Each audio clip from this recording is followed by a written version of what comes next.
And a very warm welcome to Wellbeing Mission Control. I'm really glad you could join me. I'm Greg Parry. And I wonder, do you have a favourite default position you go to when things get difficult? Let me explain. You know those days when your plans just hit obstacle after obstruction and you don't seem to be going anywhere? Or perhaps you hit some of those crises that affect all of us at one stage or another in our lives. How do you cope? What do you do? I think this is an important question because we don't seem to have a huge amount of support across the cultures in which we live, where we have strong, robust responses to the inevitable difficulties that we face in life. There are a couple of ideas, well actually there are many ideas, but I thought I'd just touch on two today to see if I can just sow the seeds of something positive. Because we all have to come to terms with these disappointments, these difficulties, sometimes the tragedies and traumas that can make life really challenging.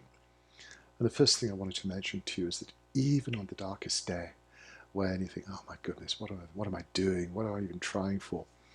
If you can find a small spark of hope just to keep you going forwards, if you can hold on to that tiny flame of optimism in the darkness of a difficult day, you'll find that it really is possible to use that little focal point as a way to open up brighter, stronger, more positive opportunities.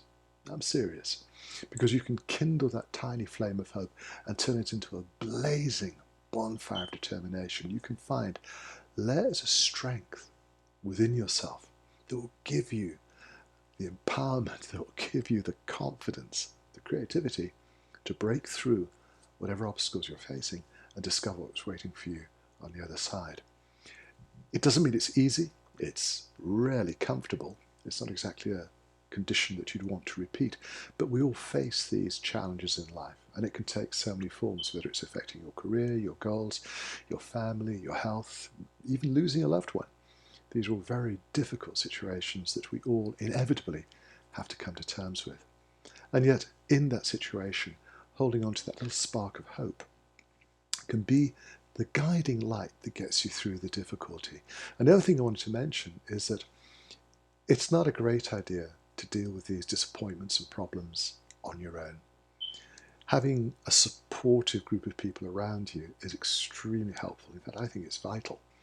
And not just people who can commiserate, not just people who will understand what you're going through, but perhaps even more importantly, you'll have people who will encourage you to get up and carry on, to find the courage to continue the pathway towards fulfillment of whatever it is that's important in your life, whatever success means to you, whatever you feel is important in terms of making a difference to yourself and to the world. Having that spark of hope and having strong, supportive people you can turn to when things get tough, these are saving graces that are not going to take the problem away, but that will help you to discover the best way to cope with it, to break through those difficulties and move on with your life when you get through them.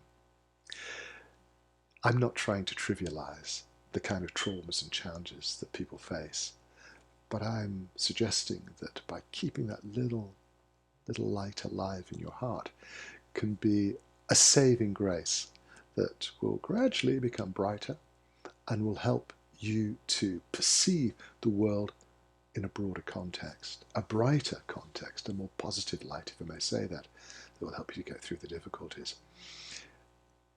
Don't do it on your own.